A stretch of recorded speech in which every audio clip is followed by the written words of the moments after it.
This is Kaju Talk, a podcast about all things Kajukenbo and self-defense, featuring discussions and interviews covering people, places, history, and technical aspects of the art. I'm Sifu Steve Miller of East Wind Kajukenbo in Central Oregon, USA. I'm Sifu Dave Charlesworth of Kajukenbo Napoli in Naples, Italy. We represent the Worldwide Kajukenbo Federation. Yeah. So, good afternoon, everybody. My name's Sifu Dave Charlesworth here from Kajukenbo Napoli in Naples, Italy. I'm not in Naples right now. This is kind of a different format that you're probably used to here. I'm actually here with my co-host, Mr. Sifu Steve Miller, and our guest today is Sergeant Rory Miller, the author of Meditations on Violence, amongst other books, and pretty honored to have him here as a guest today. So welcome aboard there, Rory. Good to meet you and everything. Yeah. And I'm glad to have you here because I think one of the reasons that I'm so excited to do this interview is essentially a lot of times when you watch podcasts nowadays and things like that, you hear a lot of things about which style is the best, for self-defense, which one works, which one doesn't, things like that. And actually recently I put a post up on Facebook, just kind of a something I found on the internet that said statistics on violence. Yeah. And it brought up a couple statistics. I think one was most fights in the street only last like 10 to 30 seconds or something like that. 20% of them, only 20% of them go to the ground. I mean, a whole bunch of stupid stuff. And then I just said, hey, are you ready? On the top, and made some comment like, MMA is not reality, or whatever. And that caught some comments and things like that. And then I started digging into it a little bit more after that as a result, because I said, hey, here's some statistical data to support that, it's kind of thing. And it's just a search off the internet. And then I really started to search on it because people are like, well, show me the studies that have been done. And I'm like, well, there's got to be studies on it, right? So I started searching for them. And I was like, wow, there really isn't any statistical data that I could find online anyway that was very easy to decipher. Probably have to spend lots and lots of time going through it. And then it was like, okay, well, we got your book, Meditations on Violence, and your experiences and everything else with working in the prison system, CERT teams and things like that. I was like, well, who better to have on a podcast to talk about these things and to kind of talk about violence in general than somebody who's obviously sat down and took a lot of time to think about things and talk to all your buddies and look at the things that happen within the prison and and law enforcement officers and everything else, and kind of put all those together.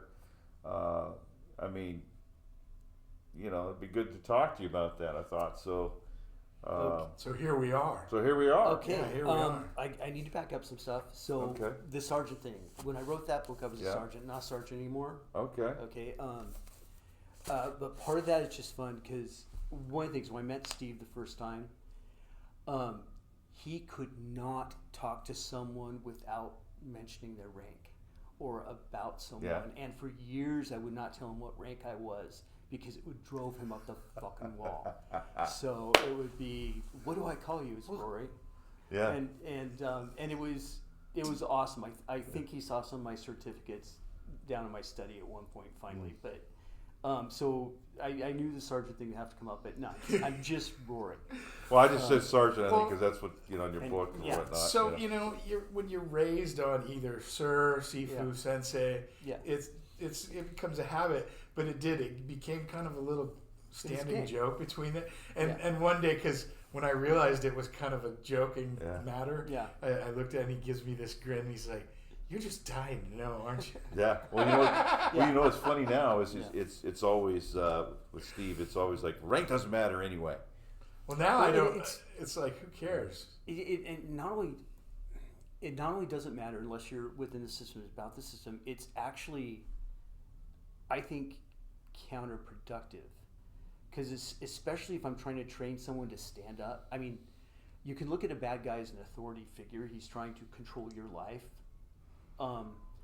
And so that reflex to give someone respect who hasn't earned it yet, I think actually makes for a better victim. I think all the people that have to bow and call their instructor sir are psychologically being prepared to be victims. And I fight. I kick against that wherever I can. I like that. I don't want any student automatically thinking they're less than me, because I don't want them automatically thinking they're less than a bad guy. Yeah. This is, plus I'm an American, and that's the whole, all men are created equal. Yeah. And women, everybody else. Very true. All the years I've known you, I don't think you ever dropped that in my lap to go with the whole concept, but that's something that's interesting and I wouldn't expect any less from you, because you would be the first guy to look at the other side of the coin on something like that. But that's a really good thing to think about. You're almost training to become a victim, Yeah. Yeah. You don't want people. There's so many things we do in martial arts that are terrible. I know a lot of instructors that feel that they have to correct the student no matter what they do. I mean, that's my job. I'm better. I need to be able to find a mistake. But if you punish people no matter what they do, then the only intelligent thing to do is to do nothing. You make them be passive. Every instructor that the student tags them, and then the instructor makes an example because they have too much ego to accept the fact that the person just did what they trained him to do. You can train someone for years to be a winner, and then punish them for winning and turn them into a permanent loser, because the only safe thing to do in the environment they learn to fight is to lose. And that there are so many ways that instructors fuck up students permanently, and it's built into the culture in a lot of martial arts. Not to digress too much, but my mind started wandering a little, thinking about what. I've never seen you not digress, Steve. Well, just saying. Have you thought about what the environment would be like without, like, if we changed the modality from the yes sir, yes sifu, yes sensei, that type of thing? Mm-hmm. Okay. Well, what would you like? What do you think would be more ideal? I'm just curious. I'm curious. A bunch of people that get together and brawl and give each other advice on how to do it better. And just first name, just hey buddy, hey Rory, hey Dave, and keeping it loose, and almost seems like the Violence Dynamics tribe, the Bio tribe kind of thing, where it was just a real loose. Yeah. Which your Chiron training is probably some of the same. Bio tribe or I had a really good. I've been watching a lot of Westerns lately. Okay. Did they have any schools of gunfighters? No. No, I was in the Masterson school, but you were only in the, it doesn't, you just got good, and you earned respect based on what you could do. Some of the Filipino styles, and again, the ones I was first exposed to were Americanized Filipino styles. But when I started talking to people that actually trained in the Philippines, not as people went over there as training tourists, it was, I don't know, my uncle would throw me a weapon, he'd come at me, and when I could defend myself, he'd throw me a different weapon, and he'd come at me, and he'd beat the shit out of me. And when it came to a duel, you just say, I'm so-and-so, and, let's see what you got. Fight Club, kind of like Fight Club. So I guess it all comes back to it's what you can do, and your skill level versus your rank. There it is. Sound kind of familiar there, Steve? It does. Skill versus rank. Skill versus rank. Yeah. Skill is important. We have another episode that we talk about that. Very, very important, I think. And I think there's a point in everyone's training where you have to look at things realistically and be brutally honest with yourself when it comes to. I know right before I met you in 2010, 2009, 2010. That was a long time ago. It was a few years ago. Yeah. But that was right around the time where I had changed my mindset, and God knows why, but I really, teaching at Kelly Warden was the first stuff that really exposed me to thinking outside the box, and I kind of came back to full circle with that right before I got to meet Rory, and my mind was already going down okay, there's got to be a better way to teach what I'm teaching. because my goal was always to have my students become better than me in half the time. Yeah. And feel like, I wanted to make a difference to where if you spent time training at my school, that you were getting your money's worth and you knew there was value to what you were getting. My rule of thumb is if you can't make a student dangerous to you in a year, then you suck as a teacher. Yeah, you want them to be able to kick your butt. Yeah. Backing up, because there was one other thing I had to correct really quick, and it's just my personal bugaboo. I didn't work at prison. I worked at jail. Okay. And those are very different things. I was gonna. Yeah. Because you kept saying prison system, and I was like, but Montgomery County Jail. Okay. Well, so prisons, the people are there longer term. So when the violence that happens there, it tends to be more planned, more concerted. Jail, we're getting them fresh off the streets. They haven't been institutionalized yet. They sometimes still have drugs in their system. They're still angry. And so we get the reception area booking in a jail gets about as many fights as the entire patrol district. So the two deputies... In the reception area. Yeah. The two deputies... Well, everyone that comes in that either didn't quite have the balls to fight the cops, or that the cops jacked up in the car by saying shit on the way there. Yeah. Yada, yada, yada. When the cuffs come off, they're going to have 2 unarmed correction deputies. And so those 2 guys will have as much experience about as every patrol officer on the shift combined. Wow. Mac and I were teaching a class at one point with, I can't remember it was 10 officers with 12 years of experience, 12 officers with 10 years of experience average, but it was 120 years of experience. And we had more uses of force. Each of us had more uses of force than all of them combined. Wow. I was teaching at a police academy on the East Coast, and I had more hand-to-hand encounters than their entire teaching staff combined. Wow. And that was just from working booking. Huh. So, wow. Yeah. Yeah, I mean, this is where it all goes down, though. Well, what a better environment, though, it's totally where it all goes down. To get some learn on. Some, yeah. I mean, because that's one of the biggest things I remember back to, when I've, just the little things that I've done, whether it be working as a bouncer or doing concert and event security and things like that, or military police kind of things, or security or what have you, But I can only imagine the level of intensity that you would go through, in that kind of an environment. It's just kind of, I guess you're prepared for it because you know it's going to happen every day when you go to work. You're like, it is what it is. One of the things, in retrospect, I think I would have been a lousy enforcement officer. Because one of the luxuries that I had in the jail was I didn't have to, this is a good guy, protect him, this is a bad guy. 2 guys are fighting, both bad guys, do whatever you need to do to separate them. I didn't have to make those kind of judgments. I didn't have, there were shanks, and one of the guys was into garrots, but not a lot. We searched them. So, when we found a knife or gun, it was usually on the counter or in booking. Yeah. But once they got in there, you could be fairly confident that if they had something, they'd made it themselves. So shanking, a thing. Yeah. So it was different, and it was being able to see it coming or expect it is huge. There's also, it's not a home invasion. It's not you're half asleep and then 10 armed guys come in. That's a totally different thing. Yeah. No experience in that. I've never been, a 110 pound girl targeted for rape. So when people talk about experience and reality and yada yada, it's whose experience, whose reality, because it's very different. Military. Mm-hmm. I was a soldier a very long time ago and never activated. It was before the shit kicked off. Different experience entirely. Oh yeah, big time. Enforcement officer, different experience entirely. Bouncer, different experience entirely. Mm-hmm. I've done some of those, but the stuff I don't know outweighs the stuff I know by 1,000,000 to 1.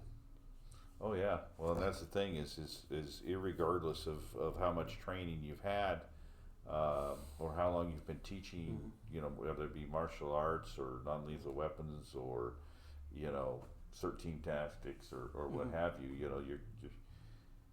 you're never going to encounter every possible situation that could happen in this world. And to be honest with you, some of the stuff that you hear about happening, and you're just like, what? Yeah. Well, and you couldn't, if you could encounter it, you couldn't survive it anyway. Yeah. So, yeah. Yeah. So I mean, I think it's important to realize that, especially within martial arts and things like that, is that we're training for possibilities. We're basically, a lot of people say, well, that's all just role play. Well, it is. It's role play. And why do we do the role play? So that, when you find yourself in a position, you have something in your catalog of techniques that you can probably use to counter whatever's happening to you in the moment. Maybe, yeah, and not always. We talked a little bit before we got rolling, and one of the I'm a little bit of an arrogant bastard, and I can be incredibly dismissive. And one of the things where I automatically, if you think self-defense and fighting are the same thing, you are not intelligent or mature enough to be in the conversation. It just is not worth my time. So when people ask what's the best martial art for self-defense, and that's talking. Yeah. Paying attention, not getting and not getting into the fight in the first right, place. Exactly. So when you're going, how do I become a better fighter? You're already planning that you're going to fuck up these 8 things to where fighting becomes the solution. So that is one of the things that I get into. Yeah. That's a good point, though. I mean, because learning how to de-escalate a situation, how to see a situation that's, about to cook off. I mean, like, I know a lot of people say, well, having a good situational awareness is BS. No, that's very important. Because as you're walking down a street and you see the kind of people that are on the street, you see the way they're looking at you, you listen to what they're saying about you, or what have you, or, you can kind of tell when somebody's looking for trouble. Another way to phrase it, situational awareness is a buzzword, and we all hate buzzwords just reflexively. Yeah. I mean, or all of us. Just the fact that it's a buzzword, it's bullshit. It's not. Your awareness, your senses, absolutely control everything that you do after that. You can't solve a problem you can't see. And you can't solve a problem unless you can accurately see it. So to take it into the fighting part, one I think is the most important skills, and this is sparring or face-to-face fighting, which almost never happens in self-defense. But by your feet position, your weight distribution, your arms, legs, and your positioning, I can tell exactly what you can reach me with, what you can't, and whether you have to lean to hit me, whether you have to take a step to hit me, or whether I'm safe exactly where I am. And so the lean and but if you can't see that, you can't defend yourself. You can't attack. Yeah. So everything is based on your awareness. Everything. Well, and I love what you just pointed out too, because unfortunately I haven't had enough opportunity to bring it up in discussion with different people. But it's absurd when you sit and think about how much we train for things that we can control. Yeah. When the stuff that we're most concerned to defend again is going to come from unseen angles. And the other thing that's interesting is we really started covering some of these first few points all at once, just because that's the nature of the beast, all this stuff intertwines. But Steve came with a plan. I did come with a little bit of a battle plan here, because not everybody has the same reason for training. And when we're appealing to largely Kajukenbo or Kenpo listeners, viewers, anyone who wants to watch, but that really kind of comes from a traditional, I think, whether people want to say Kajukenbo was the first mixed martial art or whatever, it's still traditional based martial art. And anytime you're putting on a gi with a belt and whatever, It's coming, whether it's Jiu-Jitsu or Kenpo or whatever, it's coming from a traditional base. And some other things you said earlier about, did they have any schools for training for gunfighters back in the Wild West? No. They were almost all autodidactic, or they started from their dad showing them how to shoot the pistola to becoming Billy the Kid. Yeah. There's a period where they're self-taught, but at the same time, they had to pick something up to get started, whether it was dad or grandpa showing them their first target practice session, whatever. Same thing with martial arts. We wouldn't have, sort of even taking up the first 2 or 3 bullet points, because we wouldn't have, if you're talking about MMA or traditional martial arts or defensive tactic type training, which nowadays for civilians there's more courses where you can sign up and spend a whole weekend going through carjacking scenarios, ATM jacking, all these real world scenarios, which I think is great, because if your reasons for training are to defend yourself or your loved ones, then you should probably get your hands on as much as you can in all the different arenas, whether it's boxing or MMA or real world DTAC training. Get as much. That's why I love what Carlos says. Go out and get it. Get as much as you can, and then figure out what works for you. One of the best reasons to train is just for foundation. So many people don't move anymore. They don't go out and chop wood. They don't go out and milk cows. They don't go out and do anything. Not that you guys did that stuff growing up, but anyway. We don't walk hard. We get in a car. Right, they get in a car. So just doing something where you're sweating, where you're moving a body around, other people's bodies, your own bodies, where you're hitting hard and getting hit, is just foundational, not just for self-defense, and strength, not just for fighting, but for life. Yeah. Having a body that does what you want is just a great foundation for everything else.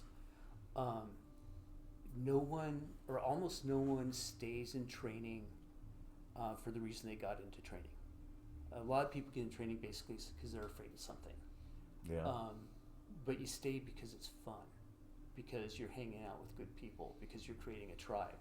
And so if you want retention, you want to have students for a long time, you create that tribe. And that's where, I can kid about the sir and everything, but if that's part of the tribe's culture, then that gets passed on too. Just recognize what's going on. Scenario training, I have a love-hate relationship with, because it's absolutely necessary to take your physical skills, your observational skills, your articulation skills, your tactical skills, and turning it into one package. And scenario training is the only way that you can do that. But most scenario trainers suck. They want it to end in a fight, which means that you train your students so they can never talk their way out of anything. They want That's a good point. They want it to end the way that they would have ended it, and they get mad if the student comes up with a way that's better.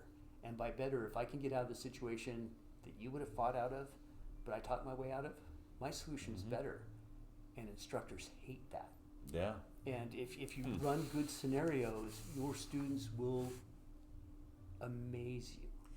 This is really good, because, man, and I knew it was going to be good, but you always amaze. And we're going almost light years ahead, because what you're talking about right there hits on efficiency. It hits on reality.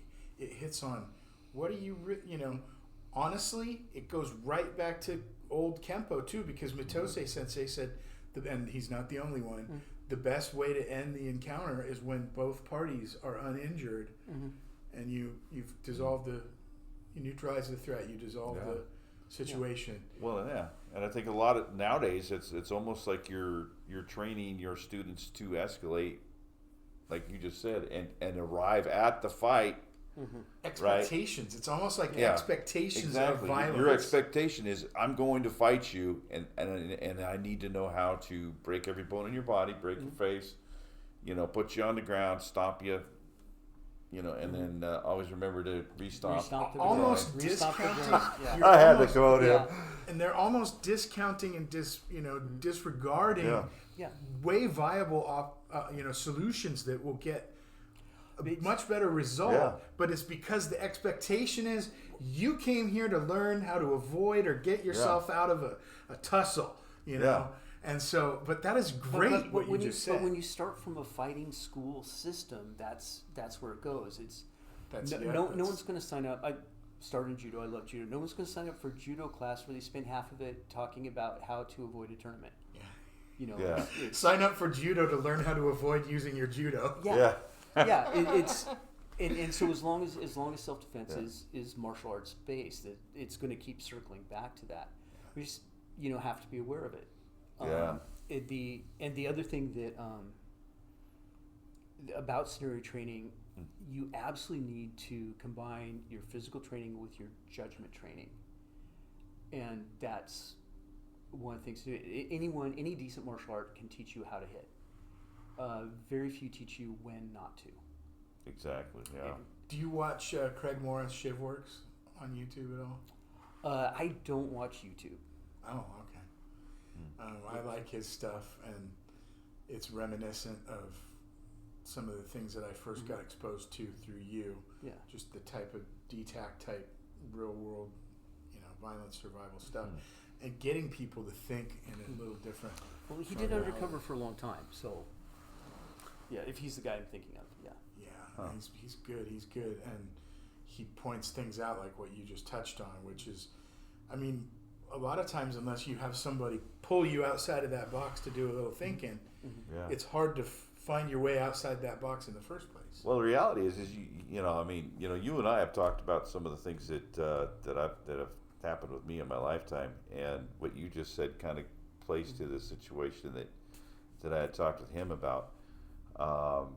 But essentially knowing when to fight and when not to fight, is hugely important, because you can actually take a situation, escalate it to a point of now it becomes a deadly force kind of thing, where because of your escalation, you're causing whoever has the upper hand. In some cases, you may end up putting yourself in a life or death situation that you don't need to be in, even though you're already in a dangerous situation. Being able to read that and say, okay, is it time or is it not time? Can I find another option? For me to make a move? Yeah. What are my options? In my situation was okay. So I'm going to go ahead and throw this out there and share it with everybody. I guess is I was with a friend in the Navy, and we were coming back from doing drug operations in South America, and we had hit just about every port you could hit in South America. I mean, it was pretty awesome deployment, and he had not gotten something for his son, from Mexico or anywhere down in South America, but he got something for his girls and everything else. So he said, "Dude, we got to go to Tijuana." And I'm like, "Dude, we don't want to go to Tijuana. Nothing good ever comes out of that statement. Nothing's good in Tijuana, right? Yeah. Except for if you want to get in trouble or whatever, then." So I said, okay, fine. He talks me into it. And, in the Navy, you have to do all sorts of paperwork when you're going to Tijuana and say, hey, look, we're going to Tijuana. We're going down on this day. We're going to be back, this time, whatever. You have to have a buddy, and everything else. And, of course, I told him, we're going to go down there, but we're not going to drink, okay, because we need to have our faculties about us, because it's changed quite a bit, And we went down there, so, everything's cool. He buys something for his kid. We're coming back. And I'm like, hey, dude, we're being followed, right? Because I noticed these two guys were following us, and I said, okay, so we stop.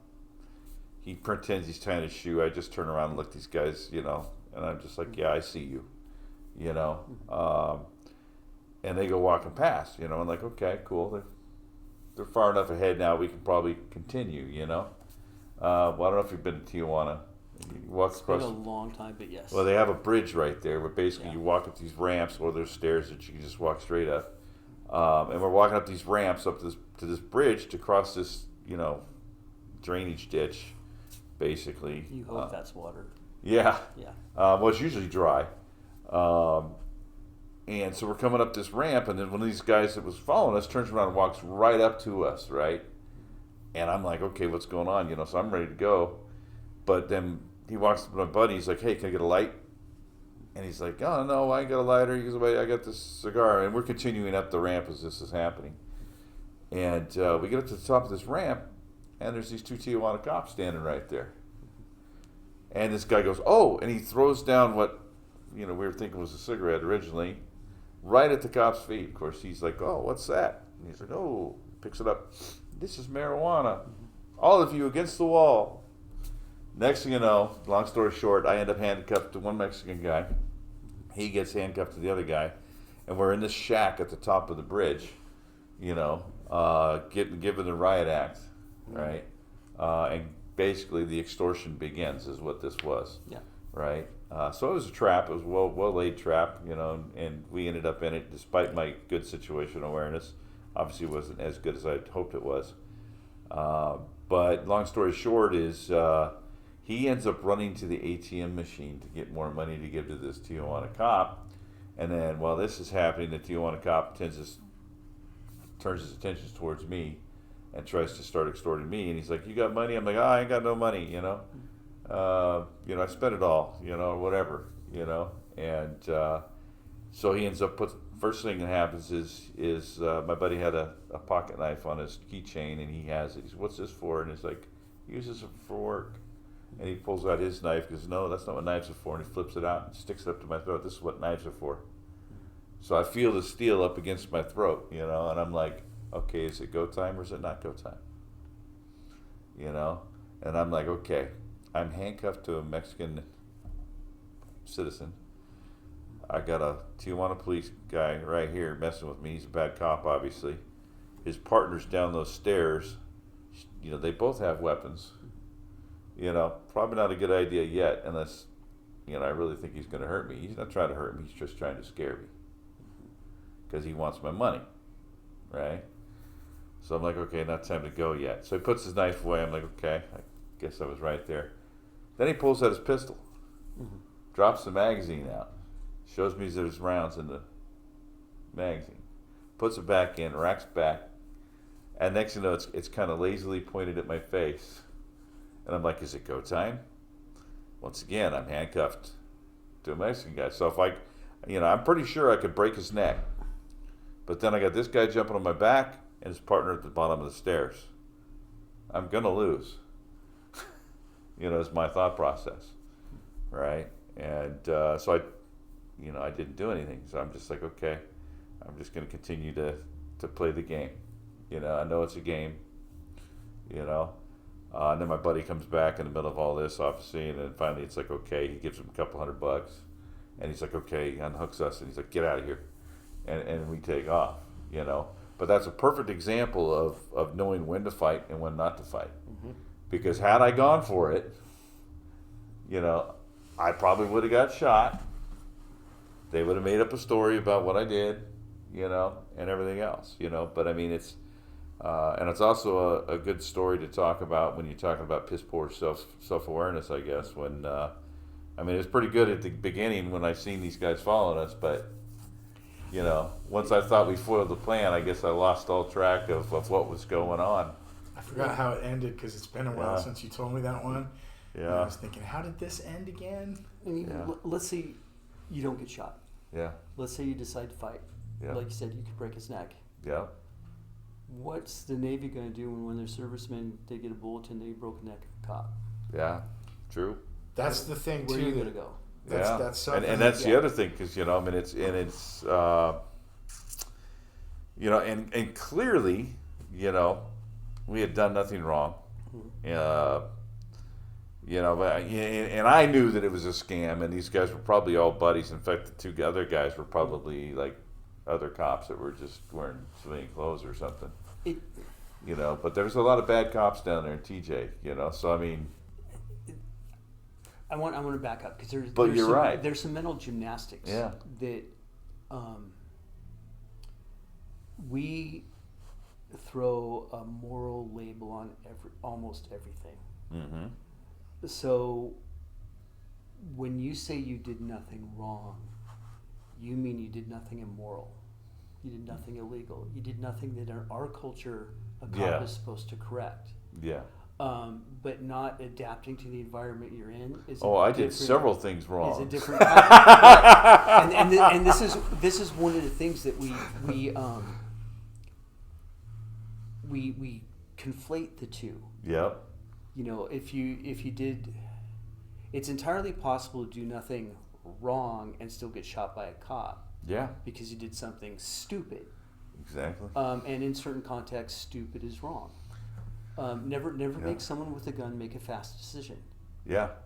Just that's a pretty solid rule of thumb. If you've got a gun and I don't want you thinking, oh my God, I may have to use this. I don't. Yeah. Never scare someone with a gun if you don't have to. Oh yeah. And if you have to, you want their computer shut down. You don't want it registering fear. Mm-hmm. So it's but that you have to. I'm not saying be amoral. Keep your moral compass, yada yada. But that's not generally a good measuring stick. Yeah. For.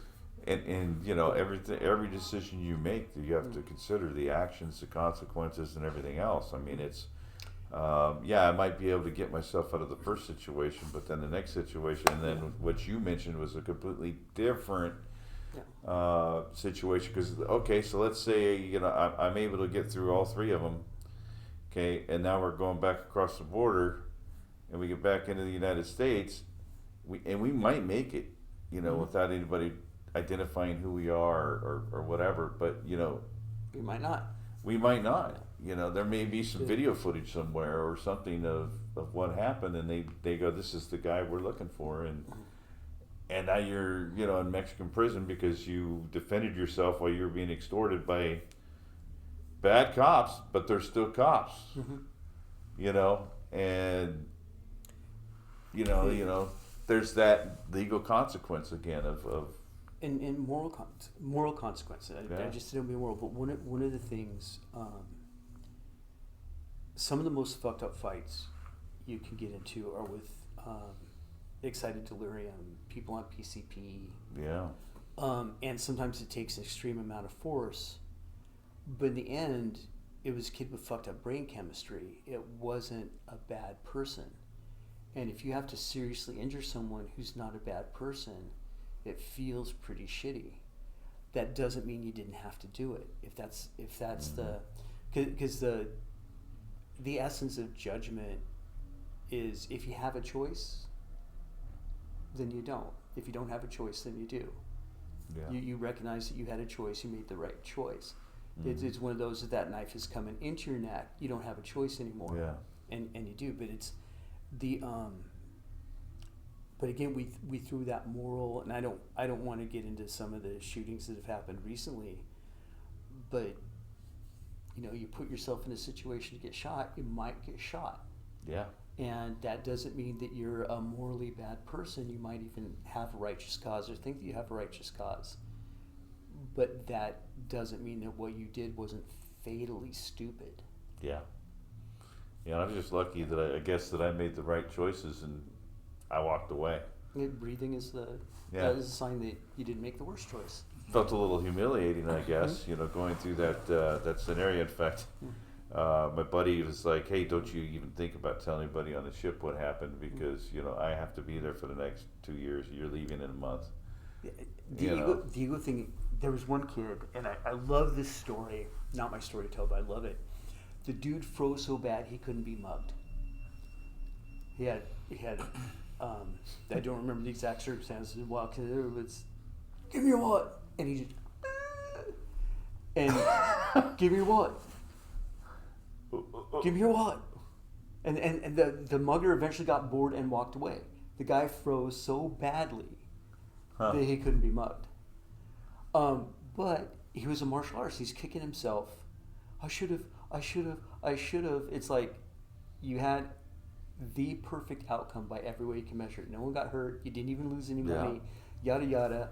But because it didn't go the way you fantasized about it, you're beating yourself up now worse than he would have done.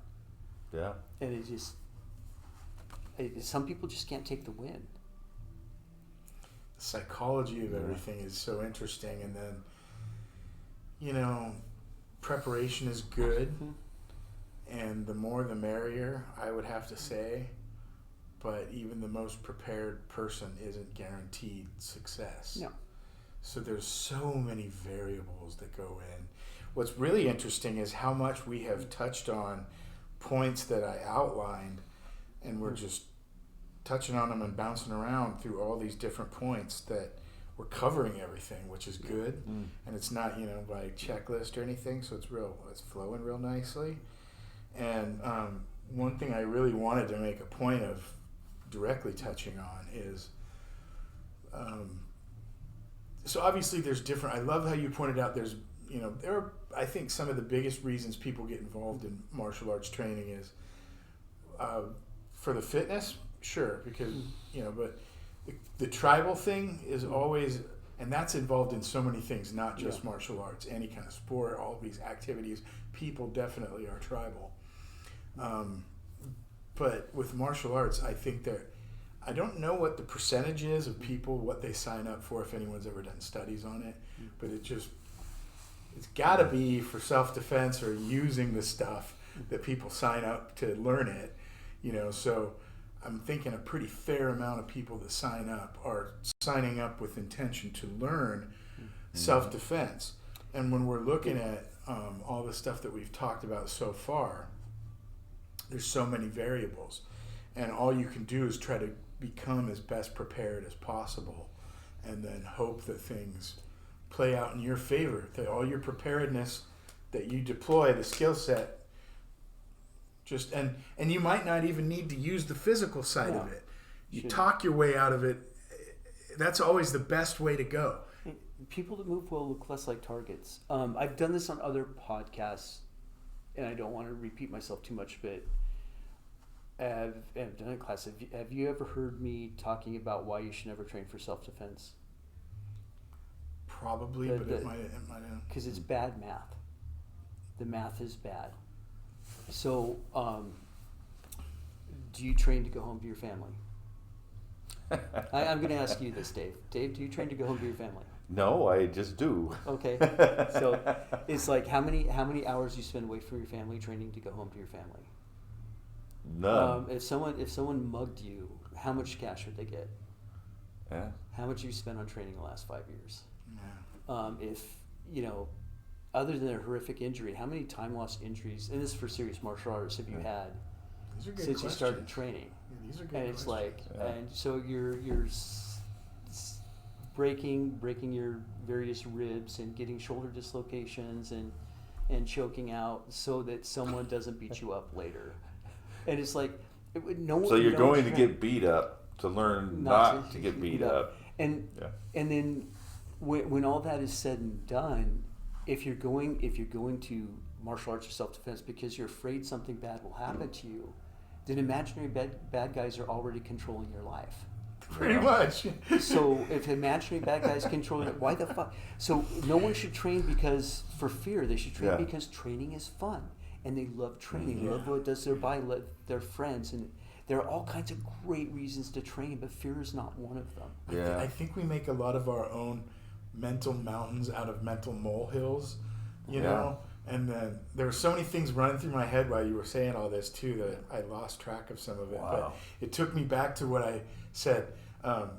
Sign up for judo to learn how to not use your judo. Yeah. And what's interesting is a lot of people sign up for whatever martial arts, whether it's Kenpo or MMA or Jiu-Jitsu or whatever, but they're the last people to sign up for a talk your way out of it course. Mm-hmm. Yeah. You know, which is actually the most valuable one that you really want. And what's a shame, the other thing that I hate to say that it almost brings us full circle because I don't want to cap the time or anything until we feel like we've hit all the topics, but when we're talking about talking your way out of it, a real big thing, especially for all the weekend warriors, soldier of fortune, fight your way out of it, you're going to make it home alive, you signed up for this shit kind of guys, you're going to have to talk to the cop and or the judge eventually, and that's where, that was the last point on the outline and the one we've really not really touched on, but almost got there. We were working our way up to it anyway, because for all of us who are really training to stay safe, which I think it became something, I competed a little bit, but at a certain point I realized police and military are undertrained. You told me you only had about 2 weeks just a little while ago. 2 week crash course when you went through the whatever in the Navy for the law enforcement. Well, that was the CQB crash room course. entry Yeah. course. And there's and Rory's gone through multiple agencies where we just talked about this the other day, how it's the bare minimum. Our last phone conversation, we talked about how, but you also enlightened me. Some agencies are so careful about vetting things where all you're going to get is what they give you. Yeah. You know, so it opens up a myriad of variables when it comes to all this subject. Well, even with you guys, you train to policies and procedures. Well, there's so much to like for cert. Every agency likes to have certified courses. Okay, it's one. I went to an austere medical class, and realized that if I ever used it, I'd be practicing medicine without a license. And so it was one of those if they refuse to give you a certificate, then you aren't officially trained in it. You can't use it. Yeah. But all these training had expected hours of refresher training every year, and eventually the CERT team got so much skills under our belt that we didn't have the training hours in the budget to maintain the skills on paper. There was just too much, and so it's for the military. How often do soldiers get into hand-to-hand fights? Yeah. For smart soldiers, the answer is never, because you should always have a bullet left. Every time they go out drinking. Yeah, and you're right. And they fight each other a lot more than they fight enemies. This is perfect too, though, because right before you went down this road, I was thinking, really, for anyone across the board, to be honest with yourself and give yourself a good assessment is, whatever your reason was, the chances that you're going to need to use it, unless you put yourself in a place where you need to, are going to be so minimal, that most of us aren't going to. And if we think about it, between all three of us, we have a different career background in our professional history. But if we threw out statistics, I'm sure the winner would be Rory, because his job put him in. Your job put you for longer periods of time. But numbers are not statistic. They aren't all the statistics. It's one of the. If something happens to you that's a 1 million in a chance, it doesn't matter. It happened to you. You right. So by the time you're under the gun, the fact that the odds of you going through your life never being under the gun are practically zero doesn't matter anymore, because it fucking happened. And so when people, we've been trained that when you throw out statistics, it's more scientific, so it's better, so it's smarter, so people like throwing that out. And one of my friends, and I love him to death, he says if you train for most of if you train for what happens most, you'll be ready for most of what happens. And it's like, okay, makes sense. But what happens most is nothing. So you don't need to train for that. So you have to. We have training. One of the other guys that I trained with, it wasn't martial arts or self-defense. It was risk management. And he had a quadrant. And there's stuff that doesn't happen very often, and there's stuff that happens a lot. There's stuff that's dangerous, and there's stuff that's not dangerous. This is funny that you're going down this road, because I was just envisioning spinning a wheel of like, okay, what are we going to train for this month? Right. And then what are the odds? Oh, tell me, crystal ball, what are the odds of the carjacking this month? Yeah. So the cool thing about this guy's breakdown, his quadrant, was if it's low danger, it doesn't happen. If it rarely or a lot, you really don't need to train for it. If it's high danger and it happens a lot, you also don't need to train for it, because if you do it every day, you've already figured it out. Right? Yeah. So the stuff you need to train for is the stuff that doesn't happen very often and is dangerous. That's why training exists, is for the high danger, low incident events. And see, this is very interesting to me, because in the last few weeks or whatever, especially related to this discussion we're having today, I was thinking about, I've mentioned it several times in some of our recent conversations about 2009, 2010 was the point where I just started to kind of pull off the blinders and like, hey, I need to do some things differently for what I'm trying to do here, and my mission objective was to be able to impart skill set of a certain nature, But then when you come to the wake-up call that you're like, wait a minute, I got to change the way I'm doing things, and all of this plays out too, where it's like, okay, so what am I training for in that quadrant thing? Oh my gosh. Which makes me also think about the things related to efficiency that we just talked about. Yeah, the efficiency thing is driving me nuts right now. Oh my gosh. But going back to Dave's story, it's like, so you're handcuffed to a third country national who may or not be an accomplice of the authority figure who has multiple weapons. And a partner who has a weapon. I've trained for a lot of fucking scenarios, but I've never trained for that one. Yeah. And if I did train for that one, what are the odds of it ever happening again? Yeah.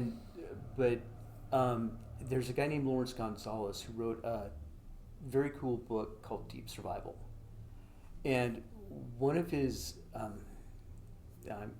might not have been him, I read a lot of books, but one of his things is the more stuff you prepare for, that just guarantees that the one you're going to be blindsided by is the one you did not prepare for. Yeah.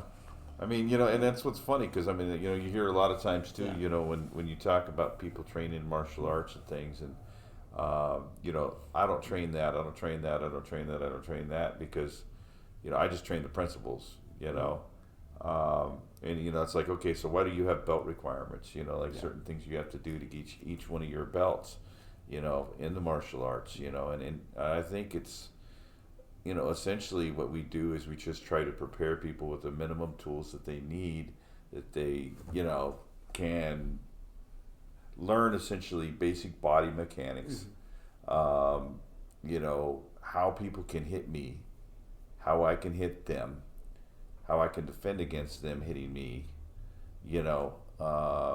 and some likely scenarios that may or may not happen. What kind of weapons might come into play, whether somebody pulls a knife on you or they pull a gun on you, is to just give people a toolbox basically that they can use in a situation should it ever happen to them, because the reality of it is, I think, is most people that teach martial arts, I'd say 99% of the people out there that teach martial arts have probably never found themselves in a situation where they absolutely had to use their martial arts. And in fact, going back to what we were talking about earlier, and I've noticed this about myself sometimes too, is I'm more likely to go into a situation because I have the confidence that I can kick some ass, right? And maybe put myself into a position where it's going to get to a point where something bad's going to happen. I don't know. And this is not an argument. It's one of the, for me, I am absolutely 100% most likely to walk away when I'm carrying a gun. Mm-hmm. Because at that point, any argument can turn into a deadly force situation, and it raises my level of this is not worth it. Yeah. And I think there's some people that they lack confidence when they get confidence and they become more dangerous and stupid. Mm-hmm. And there are other people that get the confidence to walk away. Yeah. So it's. Yeah, I guess it just kind of depends, and it depends on, because I mean, and I don't know if that's an ego-driven thing. I don't, for a lot of people. I think ego is one thing that everyone has, and some people get over. And once you get over it, then you actually get to that, again, brave enough to walk away. Yeah. Because you're more worried about the guy that couldn't be mugged. Yeah. Right. He did more psychic damage to himself by doing things perfectly, because ego, young man, I'm a fighter. Yeah. So it's both and, I think, rather than either or. Yeah, because I mean, it makes me really think a lot about, I guess a lot of the things that I've been witness to, I guess, in the last few years, you know, and just thinking about the things that people say, and you know, you need to do MMA because of this, you need to train in, you know, Kajukenbo because of this, you know, or oh no, Shotokan, or no, you know, whatever style, you know, and they all have their own reasons for why they think it's better for whatever situation. But, you know, and it's funny, I didn't think that we probably were going to walk into a conversation like it's been thus far, you know, where we've been talking about all the reasons not to, you know, get yourself into that situation, you know, and it's actually, you know, a lot to be said about, you know, what we've been discussing so far. I think is there's a lot of value to it. Well, you know, there's a point where if you're looking at things from how many tools can I put in my toolbox and how well prepared can I be. There's so many things that I didn't get to do or never got around to doing as far as training experiences, and it's kind of like you said, there's so many possibilities, and you can spend your whole life training to be prepared for a certain thing, and it's going to be the one thing you didn't train to prepare for. So, you know, it's the same statement applied to a different thing, but there comes a time where you just go, wow, I really don't know anything. You know, I really don't know. And even if it's at a point where you've had 30 years or 40 years of training in whatever martial arts or whatever you've been doing, and you're like, geez, wow, you know, I haven't even dipped my foot in the pool when it comes to, okay, one thing I've never done, carjacking defense training. Like, and unfortunately, for multiple different reasons, I didn't really go more depth into some of the training that I started getting exposure to around 2013, 2014, when I was veering off into more of a defensive tactics type mindset instead of a classical mess or traditionally based kind of thing, you know, and really steered away. Trent Yunker gave me criticism about how I was running my school because I wasn't putting on a gi and a uniform, and it'll, you know, you get more students that way. I'm like, well, you know, I don't care if I have more students, because here's the mission statement. Here's my mission statement, and I wanted to steer away from selling a false sense of security. So one of the biggest culprits that fucked up martial arts was commercialization, when it became something to pay your livelihood. Because before it did that, it was an entirely different beast. It shifted, and I don't think we're ever going to recover from it, to where it really, even though I wanted to touch on it, it's a subject that I don't think I'll ever fully be able to touch on and satisfy, because there will always be this thing in martial arts, and it will never recover from what happened when it started getting pimped out for livelihood. Yeah.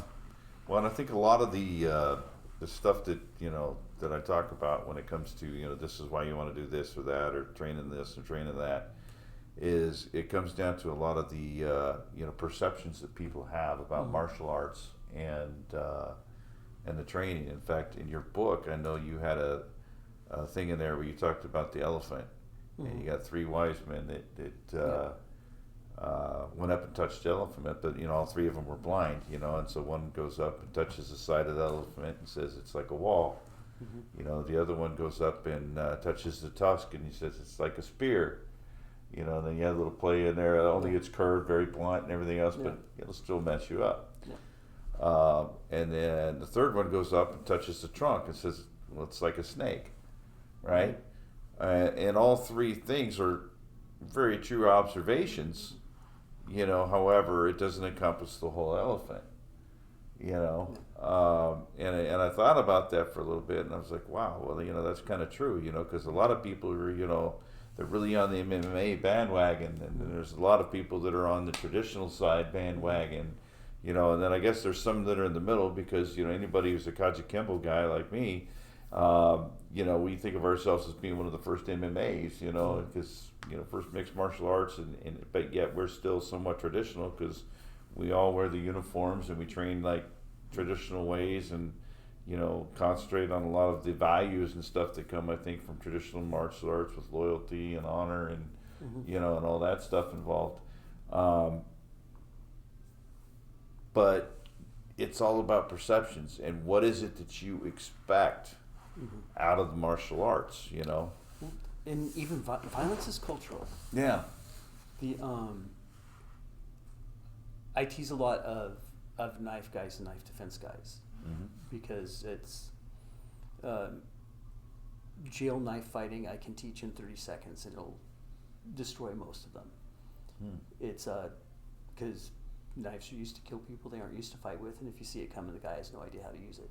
Yeah. It's very simple because it's very effective. But then you go into Filipino systems and entirely different attitude towards blades.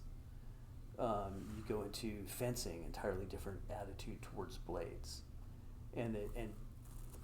So when you're defending against a knife, are you defending against the way a knife is used in your culture? One of my Mauricio Judo is, in my opinion, the best knife guy I know. He came up through the Chilean gangs. He has an entirely different attitude towards knife, and he's got the most cut up arms I've ever seen on anyone that was still alive. Unless you're in a gang in a knife culture, you don't need to know what he knows. I had to worry about shanking.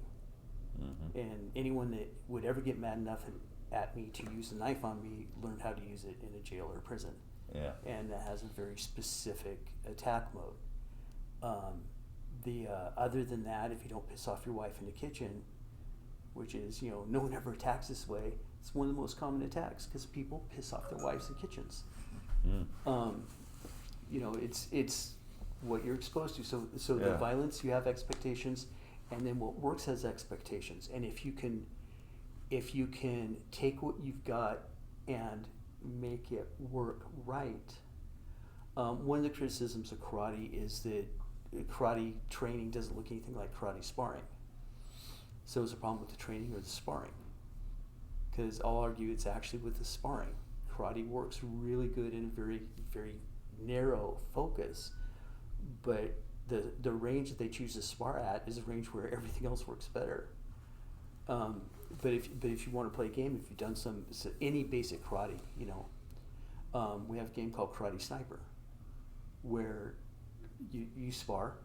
So if Dave or Steve, if you're sparring with me, you spar just regular kickboxing. But my only allowed attack is a lunge punch or reverse punch. So as you're doing everything, I have to find the moment, and drop into this full power center punch, and it works surprisingly well. It fucks people up. But it's only good at fucking people up. It's not good at sparring. There's so much that you've got me thinking about. And quite a while back in the conversation, I was thinking, in conjunction with something I said earlier too, and I'm not an expert because people probably want to debate me on how somebody did or didn't do something and their whole empire of Kenpo karate or whatever, but I'm not an expert when it comes to education. But does making something more complicated, don't you think it's easier if you can simplify something and to reach efficiency? And there's so much of what you were just saying that touches on efficiency and whether we're overcomplicating things.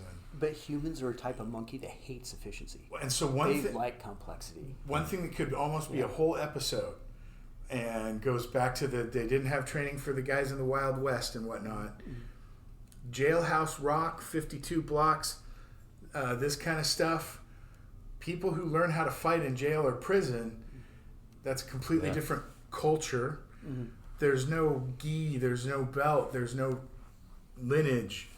And those people have one primary objective, right? So these are things that, like I said, it could be a whole discussion, but I wanted to touch on at least a little bit with you, because we hear about this a lot in Kajukenbo and other arts where, oh, your lineage, and you can see it on Facebook in discussions about how your lineage or your credentials. Well, yeah, that's great to have it, but it doesn't necessarily guarantee that you're going to... Okay. So there are two different things there that are both important. One is with lineage, you either learn from someone who knew what they were talking about, or you learn from someone who didn't. And so to that extent, lineage is important. You want it to be someone that knew what they were talking about. We hope so, yes. Right, and everyone knows what they're talking about in context. So I personally think that Taekwondo is one of the most effective, best designed martial arts that's ever existed. Because it was designed for one purpose, one person only, which was to beat Japanese karate and Japanese rules karate tournaments. Everything about Taekwondo is about winning a point sparring tournament.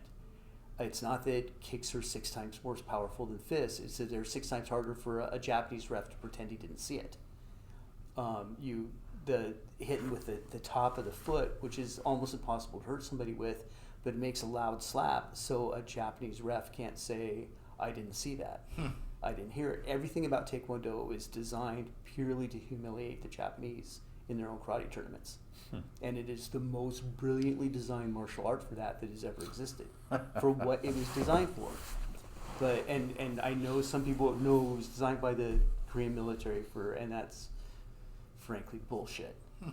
But so if you know what it's good for, it tends to be good for it.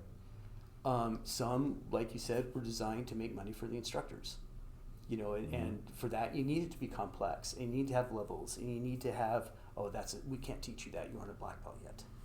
And so you have to have secrets. If it's about survival, then it tends to be very, very simple, and we're going to work on your body mechanics and your tactics. Body mechanics, tactics, and awareness. And it'll also be very different. People with different body types can't and shouldn't fight the same. The problems that I will face, the most likely violent scenario that I'm to run into is I travel a lot, and I'm an American, so people assume I have more money. So I've got I've got enough gray in my beard that I might look a little easy. Okay, that's totally different than what my daughter would face. Okay, she needs to deal with different things and see different things coming and respond to them a different way than I might. And so self-defense has to be centered on what the student needs and what they can do. A martial art that's based on keeping a lineage alive is about the curriculum. It's not actually about the students. And one that's designed on making the instructor make money is also very different. So everything is designed for what it's designed for. So just as the violence is cultural, it comes from a certain place, it's used in a certain way, what you're training for may not be designed for what you think it is. And you may be taking something that's designed to humiliate Japanese arts and Japanese tournaments and try to deal with a jail shanking. And it's not going to work super well. Which doesn't mean there aren't brilliant people that can make it work. I think one of the greatest things about the time that we're living in, and especially in our country, is the availability of all the different things that you can try out to see.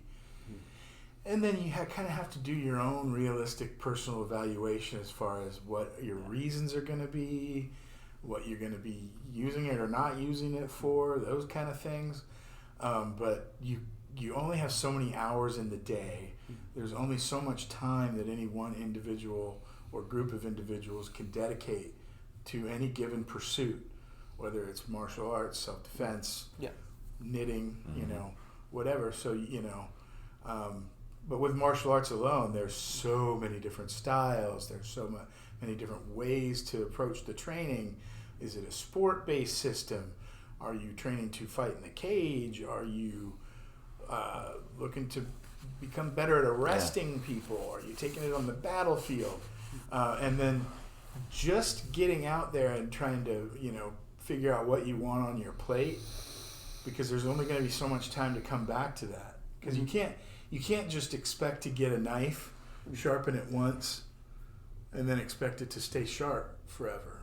and especially if you use it, you got to go back and sharpen that thing periodically. So for people that are serious, I always think about like if I was still able to go out and do things more, how would I manage my time, and how does somebody like Crazy Carlos plan it out? Because I know he does a lot of things too, off the cuff, where he'll just get on a plane and go, spur of the moment. But it takes a fair amount of planning just to figure out what you want to do and how much time you have to devote to it periodically throughout the course of years or whatever. Because, I mean, anyone knows firearms training, you don't just go out once and you learn target practice and you're good for forever. You got to keep going out and drilling it, you know. So and there's a lot more than just pointing and shooting, you know. There is. You know, but I think, you know, I mean, you talked about it and you said, you know, what are you training for this, that, the other thing, you know, I mean, and really that's what it's about is your expectations, what your needs are, you know, what kind of person you are, you know, your daughter, you know, middle-aged man who travels a lot, you know. Where you're going to find yourself, too. You know, I mean, I've been all over the world, and that's one of the big things I've noticed, too, about what people think about me. In fact, I live in Italy now, and, you know, when they see me, they think, oh, American, money. The guy makes a lot of money, drives a nice car, you know, a little gray on top. So I'm probably looking a little easier myself nowadays, you know. Except that you're huge. So yeah, most of the but time I am a big man. They go, you know? oh, look, Sasquatch. Which, you know, that in itself has gotten me out of plenty of things, you know, where people wanted to fight and I get out of the car and they're like, oh, shit. You're generally intimidating. And they turn around and they walk away, you know. But, you know, but that doesn't mean, you know, that you're never going to find yourself in a situation, you know. Anything can happen. You know, and does that mean that is there one thing that's better than the other thing, you know, when it comes to martial arts? Is MMA better than traditional? I don't think so. I think it's basically a question of what works for you, you know, and are you able to apply it in whatever situation that you're going to need to apply that in, you know, and like you said, there's too many variables to train for every one of them, you know. I think there's some basics though. Yeah. I think that live play is important. I think that full contact all the time is a bad idea, but no contact is a worse idea. Yeah. You should. It offends me that there's certain martial arts that you can get a black belt in and never be punched in the face. Yeah. And that's the first time you get punched in the face should not be when you really need your stuff. Totally. Yeah. Totally. You want to. I love grappling. It's dangerous because it's easy to fall in love with, but you can work really hard. You can use your muscles and your leverage and make stuff happen. Yeah. And I love that. So someone that can do that hard will do better than someone that has, you know, I use a knife, but you can't really touch people in practice, so you don't really know. Yeah. So, you know, how many people have you actually stabbed, that's an interesting thing to bring up too, is that you're not really with knife and weapons training, you're never really pushing it the whole way because you're not. Well, if you can make the weapon safe, you can, but it doesn't have the fear and it doesn't have the pain. Yeah. One of the things we were talking about before we started recording, for most people, shooting is just marksmanship and the draw, and then maybe they work a little bit on cover. But when you can play with a government, basically, that can afford sims, you could get an entirely different experience and get much better, much quicker at practical skills, because it's force on force. You're actually you can't do that with a real gun because you only get one training partner. Training partner has limited. And when you're talking about shelf life, working with people that know what they're doing with a gun, you wouldn't have any fingers left. Yeah. Because you center mass, you know. That was one thing that struck me with sim rounds, is how many times I got hit in my hands. Yeah. We were doing a school shooting thing at Barlow, and I was playing the bad guy, one of the bad guys. And it's going to sound super braggy, but I've been playing the bad guy for over a year up to that point. So this was something I did, and these were, the regular road officers coming in and trying it for the first time. and they had each had 3 magazines of 10, and generally they would expend all their ammunition. So they'd come in a diamond formation of 4, so that'd be 120 rounds. And by the time they ran out of ammo, I would have been hit probably twice in the legs and once in the arm. And they would have 2 in their head, 2 in their chest, and 2 in their pelvis. Just, again, I've been practicing, but they, not having that kind of practice, going off the marksmanship that they were doing at the range for the first time, they were getting probably 1 hit in 30. Yeah. And it was just... Well, and it's a different scenario when you're shooting at paper targets or when you're shooting at something that's shooting at you. Yeah, the first time they set up a moving target, I couldn't hit I couldn't hit it fucking at all. Yeah. That's one thing I wanted to do and I never did, was where you go out and you're doing the training and it's all the guys coming at you and you're going through the obstacle course and all that real world stuff. It doesn't pop up the obstacle, but Tark set up a target that came down on a string on pulleys and zzz, and it's like, I don't think I even hit the paper the first time. It was it was completely ridiculous. The best I can relate to is trying to shoot a bird. Yeah, trying to shoot a bird. But the thing that crossed my mind too is basic math, because again, I'm not an expert, but it just seems to me that the more you can simplify something, the quicker that thing can be learned. And there was something else I was going to say, but I lost it. When it comes to training, you're looking at either you get the guy that you get the knife or the sword or the gun, whichever one you want, and you use it once and you sharpen it and you clean it, like you take it out shooting or you take it out cutting, and then you clean it up, you sharpen it, whatever, and you hang it on the wall and you just leave it there. Or you got the guy who takes it out of the case and goes out every week and uses it, whether it's the gun or the knife, and then he cleans it again and which one's going to be better? Right? Which I honestly, and I myself included, I'm guilty as charged. There are a lot of us that we train, we reach a certain level, we become complacent, and then for whatever reasons, and life can get in the way too, but the training, when I was younger, I had a daily routine that I went through.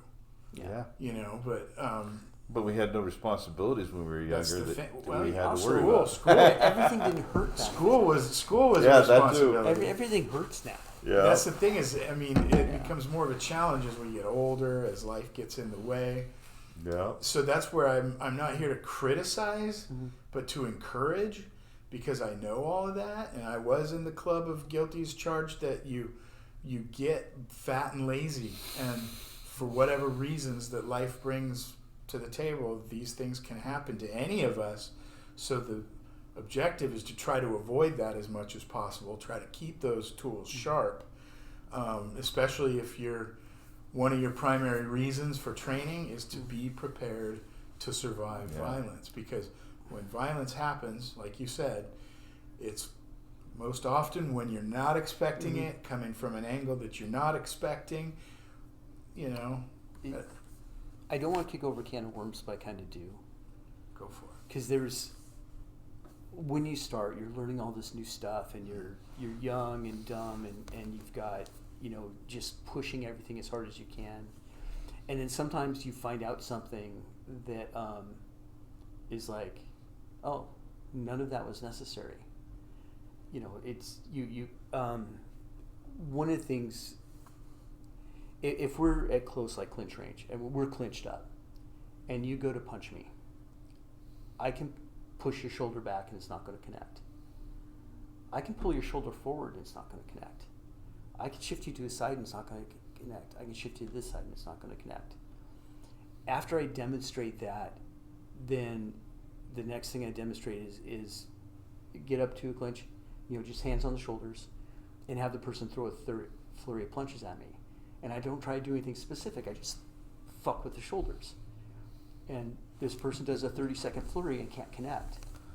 And the number of times I've had someone in class in one of the seminars say, I just wasted 20 fucking years learning how to block, is a little heartbreaking.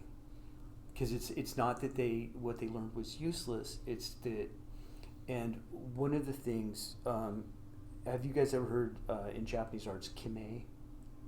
Focus, kime? Okay, so I've been taught that it's absolute focus of mind, body, and spirit on one point in space and one moment in time. Yeah. Okay, Like it turns out it's just the Japanese word for make a fucking decision. and once you realize that a decisive action beats a skilled action or a powerful action or all the sparring, so it's so if you've got your block check striking, and I punch you in the face, all that goes away, and it becomes anyway. The can of worms I didn't want to open is all the things that, like, now that I'm old, I feel justified being lazy about because I can be decisive. So, I'm not going to let anything last long enough to get tired. So do I really have to work on my wind? Of course I do. I don't want to fucking die of a heart attack. Yeah. But it's so easy not to.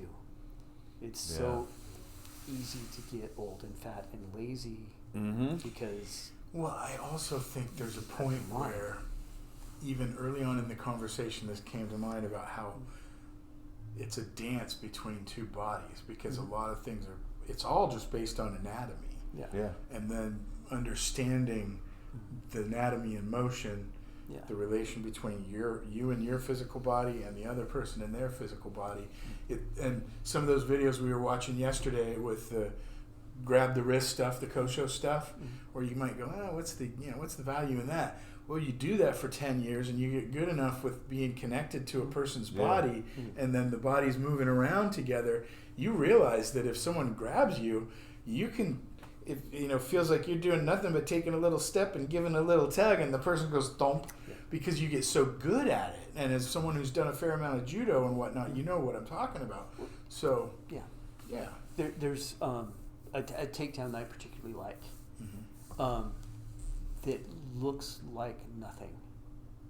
It's it's close, got hand on shoulders, and I just kind of go like that, and that probably didn't show up on the screen, but it's just a little wave action circle over. So the shoulder starts to go here, and once go here, you drive straight down, and their spine is compromised enough that they just go straight down. And it's like, it's basically a sweep without the sweep part. And so you don't compromise your balance at all. It's faster. It takes no effort. And I've never seen it in a throwing art. I've always loved the techniques like that. Yeah. Where they just come off so smooth and it feels like it's accidental, but it works. So, but good well, story, good story. If you guys haven't already, I would definitely say, this is a good book to check out, Meditations on Violence. Rory wrote this book, and there's a lot of stuff in here that I think I knew at one point in time or another, and sometimes, we have a tendency, I think, to forget some of those things that, that are so frickin' obvious sometimes. Yeah. And yet so important, learning that, situational awareness thing and watching what's going on around you, paying attention to things, will give you the opportunity to actually avoid an altercation or throw somebody off guard so much that they'll choose not to engage with you. Because it's like criminals don't want somebody who's prepared and ready for them. They want to get the jump on you. They want to hit you in the back of the head and take your wallet and run. They don't want to fight you for your money. I another situation one night, coming home from bouncing, riding the San Diego trolley, got off the trolley, last trolley of the night, get off at Barrio Logan in San Diego, not a very good neighborhood. And I see a guy, and our eyes connect, and I know immediately he's already locked onto me because, he knows I'm in the military and I'm coming home late. He's probably thinking I've been out drinking, So I'd start walking, And I pay attention, peripheral vision. I'm seeing this guy start moving, and I'm like, okay, he's now following me. Doing those kinds of things. And then as I go across the street, and then I hear his footsteps behind me, hear him get a little closer, a little closer. Finally, I just turn around, I look him dead in the eye, and I say, "What do you want?" And I'm ready to go. And he's just startled as all hell. And it put a stop to that situation. But that if I hadn't been paying attention, I probably would have gotten hit in the back of the head, knocked out, and he would have rolled me and took my money. Could have happened. But understanding, I guess how people think and how criminals think and things like that, is probably a good thing to have. And I know you dive a little bit into that in your book here. Don't forget, there's Facing Violence is number 2. Yeah. And there's a plethora of other books that Rory wrote on Smashwords and other platforms. Yeah, they're out there. Amazon has most of them. A lot of them. So. Yeah, but I mean, there's a lot of things in there that are good to think about and take a look at. I'm actually a big fan of your joint locking video too. That's super fun. Yeah, I like that video. Yeah. I have it on Prime. Yeah. I had a DVD copy or 2 of it, but those have been given away or sold. But I still have my Prime. I can access that at any time. It's on Amazon Prime, buddy. It's a good joint locking video. Yeah. All right. Yeah. Take a look, I guess. Check it out. Yeah. Anyway, I think we touched on some really good stuff, and we've been waiting to have you on here for quite some time. This I think was a great opportunity to have all 3 of us together, but it would also be another great opportunity down the road to have you back for a part 2, because there's more things I think we could touch on and get more in depth on. We didn't really even go into use of force and showing up in court to defend yourself because honestly, I think probably the biggest takeaway today is that no matter how much you prepare, you can't be prepared for everything. You don't know what's going to happen. Anything can happen. And the most prepared person, anything can happen. And there was one other thing I was going to throw in there too. I'm gonna run on that because it's true but not true. And this is one of the things that you can't specifically prepare for everything. But you can generally prepare for everything. And so, like, basically being smarter, being more fit, being more efficient works whether you've seen the problem before or you haven't. So, and this is why I like the principles-based training instead of trying to memorize a technique in response to every bad thing you can imagine happening. It's one of those understanding how to use my structure, how to disrupt your structure, that doesn't matter whether I've seen the problem before or not. So before I forget all this, here's my biggest takeaways just from today's conversation. One, it's a dance of anatomical. It's anatomy. It's a dance of anatomical proportions. It's always okay to talk your way out of it. Mm-hmm. And when you decide what your reasons for training are, you have to figure out where you're putting yourself. Like, are you statistically percentage? Because again, you can be prepared. Yeah. I'm not saying we can't prepare. It's just that there's only so many hours in the day, so we have to figure out how much time do we have for this? Where are we going to be finding ourselves that we're going to be at risk? And that better gives you a chance to figure out what you're going to sign up for. Because nothing's cheap either. Yeah. That's the other thing, is be prepared to invest a lot of money if you want to get a good base of training, and then if you keep in mind that you're going to have to go back to this over and over. You can't just do one seminar and call yourself a certified expert, And a fair amount of my training came through seminars, but I made a habit to go to these seminars every year or every 6 months or whatever they were doing these things. And even then I thought, geez, I wish I had, more time and money to do more of this. So that's why I love Carlos, because that dude just keeps going. He's like an Energizer bunny. And you found it fun. And if you enjoy something, then it's okay to spend your money and time on it. Mm-hmm. And that goes back to you train because you love it, not out of fear. Yeah. And it's Well, and the more you dance, the more natural it's going to become. Yeah, which is why the live play is so important. Some form, all sparring is artificial. So you have to. That doesn't mean don't do sparring. That means mix up your sparring. Yeah. You've got to. I mean, I love infighting, which is just super close range, chest to chest or chest to back, and anything goes. You have to control contact, but anything goes. I love that. That's closest to the fights I've been in, but I'm an infighter, so there's a very good possibility I turn those fights into that. If someone was a better boxer, they would have maintained a different range. They would have done better at that. Grapplers grapple, and so they can turn fights into grappling fights. But grapple for a little bit, but try not to fall in love with it. Boxing is terrible for you. Micro concussions are horrible, and you're more likely to break your hand than you are to actually hurt anyone's head. But boxing is absolutely the best martial art for developing courage. And so you box until you're no longer afraid of being hit in the face, and then you move on to something else. One thing, everything's situational, I think. I mean, you look at, like, for example, so is BJJ better than, something else? Well, I mean, BJJ's got its place. It's, I mean, BJJ. Yeah. Basically just judo. Yeah. Huh. Wow. Never thought of it that way.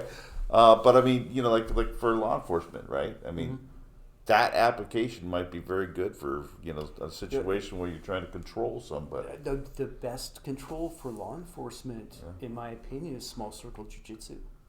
Some good stuff right Finger locks are the best thing for putting handcuffs on someone who doesn't want handcuffs to go on that I have ever found. Yeah? It's I do classical jiu-jitsu, and it had nothing for handcuffing. It had great stuff for killing someone who's wearing armor. Yeah, I know when we came up with Sid Lopez, he taught a lot of wrist locks, joint lock kind of stuff like that. And I know when I was bouncing, trying to get control of somebody's arms when they were coming at me and everything, get them into a submission hold, or when the cops show up to help us out, helping them get them handcuffed, that stuff came in handy.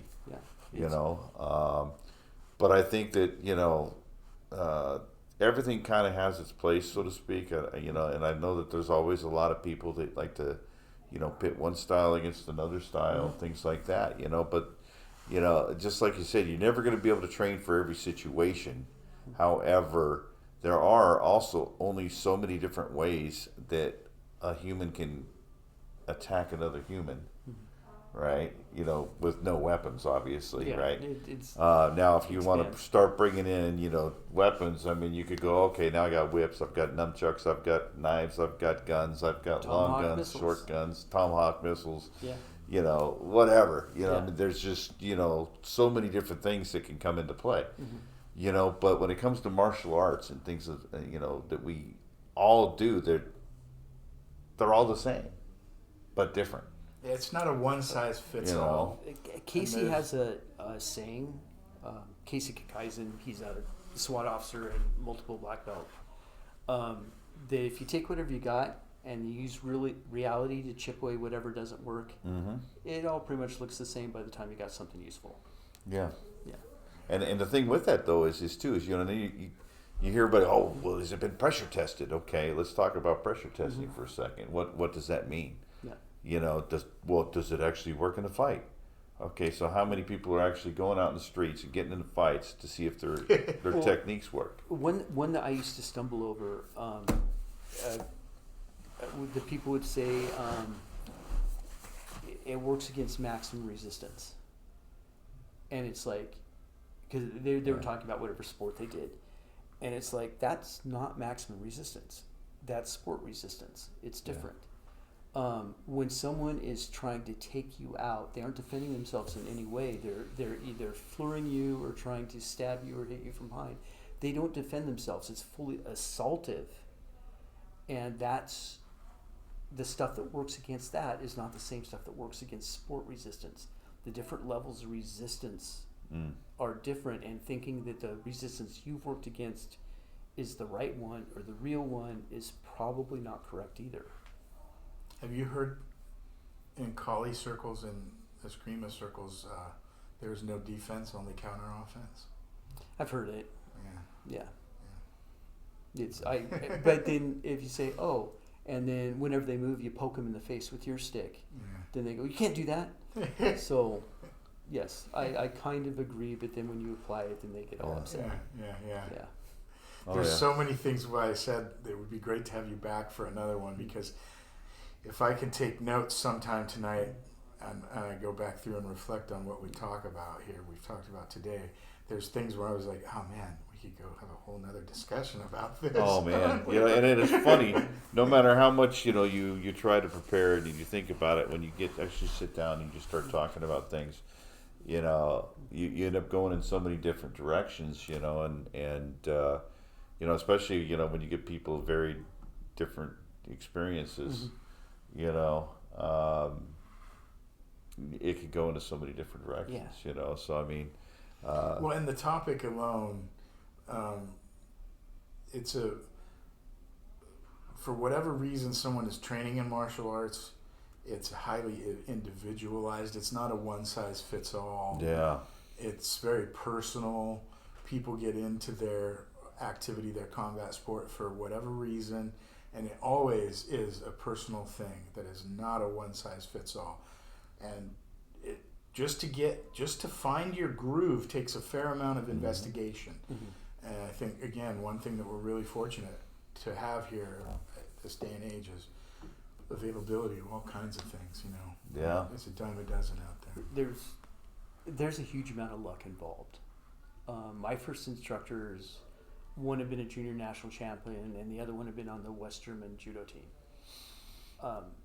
And because everyone starts as naive, I would not have known a good instructor from a bad instructor.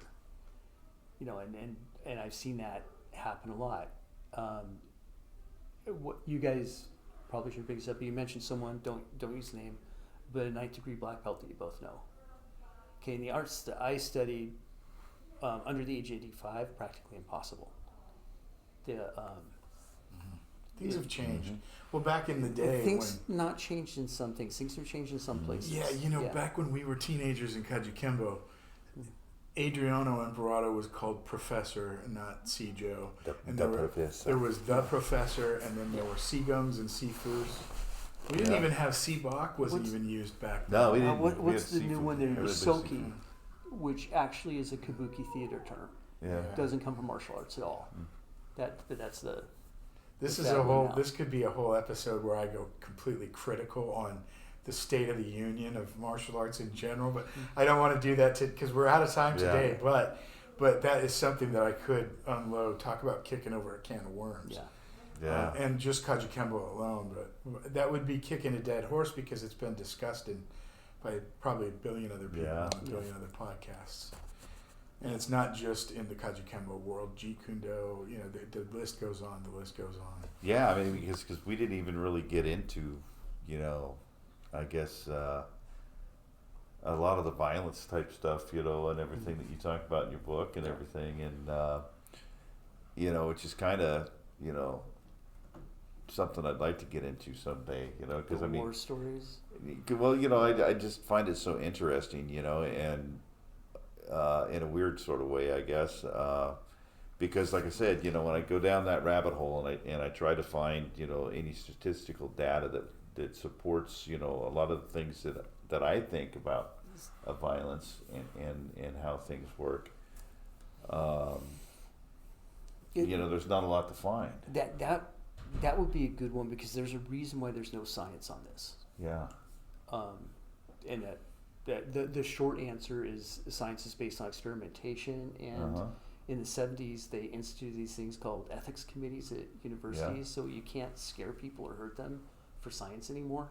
The Stanford prison study cannot be done now because it never passed the ethics committee, and so we can't line up 10 people and chase those ones with an axe and these ones chase them with butterfly nets and measured anymore. Well, and even when like I used to think, well, it would be easy just to take a look at the statistical data or all the video surveillance that we have, officer statements, when it comes to police interactions, but jails, no one's memory is and reliable prisons. under adrenaline. You know, and true. The injury stats are often cooked. Mm-hmm. There's a one example. There is my experience is I don't like the closed fist punch because I can't remember 9 or 10, but I think it's 9 deputies to the hospital with broken hands, and I've never ever sent anyone to the hospital for getting punched in the head. So it's like 9 times as likely, 10 times as likely to injure you as the person you're using on bad technique. There is another person, and he sent me the study of, after the bars close and all these people showing up in hospitals with fractures to their head. And he goes, I'm not finding any with fractures to their hand. It's like, well, you need to check the hospitals the morning after when they sober up and wake up and realize their hand's all swollen. Because the guy who's on the ground, they're calling the police are calling the ambulance. The guy that walked away, they aren't finding that. So there's that. The videos, that involves a criminal who doesn't know the area well enough to know where the cameras are. Yeah. So, and it's just this. Well, and then if you study prison stuff, then you're essentially you're cooking the books there too, because nobody's got a firearm in there. Yeah. Exactly. Weapons are very limited. Only the things that they can make. Granted, a shank is pretty realistic and dangerous thing. But shanks are realistic, but the stuff I use for shanking would never work on a Bowie knife. Yeah. There's your 1%, your Shimabuku got that gun in that prison over there. Yeah. Well, that has happened. It has happened. That's for sure. It's happened, but and again in booking we would find not a lot, but a significant amount if the arresting officers didn't do a proper search. Yeah. Yeah. Yeah. So I mean, it's not flawless, and then there's a lot of assumptions that are made, and that's the same thing in real life and real situations is you make a lot of assumptions about violence in general and how somebody's going to attack you, and like you said, there's a difference on a jailhouse attack versus somebody with a Bowie knife. You remember the old Gracie stat that 90% of fights go to the ground. Yeah. They were using LA police tactics or police studies, whatever reports, and it's like, yes, because I put you on the ground to handcuff you. Exactly. So handcuffing fights.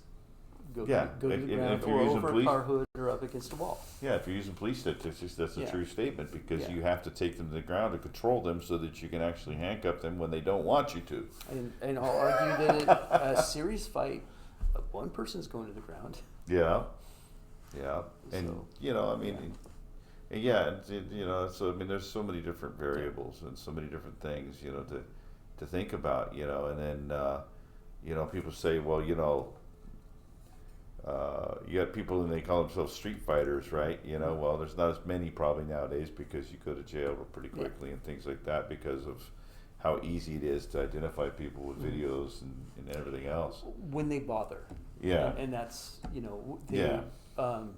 Portland last year, because I live close to Portland, was bragging that their clearance rate for murders had gone up to 51%. Okay, which means that half the people that murder people in Portland get away with it. And a clearance rate is not a conviction rate. That means that they think they know who did it. They'll count it as cleared even if they couldn't make an arrest. Yeah, that's crazy. So it's, So what's the murder rate? Did it go up? Did it go down? They always know the murder rate because you can count the bodies. Yeah. So murder is the one that it's the hardest to fudge the statistics on. Yeah. But the other stuff, I don't know if you heard about what's going on with the DC police that were, someone gets shot and they put it down to a misdemeanor assault because they wanted to show stats that the crime was dropping. Yeah. It just. Yeah, I've seen a lot of that, on the news and whatnot. Yeah. But, so yeah, I mean, there's a lot more to it. So, but anyways, appreciate you coming on and talking with us a little bit, and hopefully we'll be able to do this again sometime in the future. It's good meeting you. I've known Steve for years. So yeah, it's good to meet you, and this is kind of interesting. First time I've done an in-person interview like this. This is kind of cool. Yeah, it's weird. Yeah, thanks again for being on here, Rory. Yeah, thanks for coming out. good stuff. And I knew that today we were going to touch on a lot of things that could even become a full discussion in and of themselves. So yeah. It's a big subject. That's why it's fascinating us for our whole lives. Yeah, and it's because I mean the reality of it is studying martial arts is really kind of studying violence.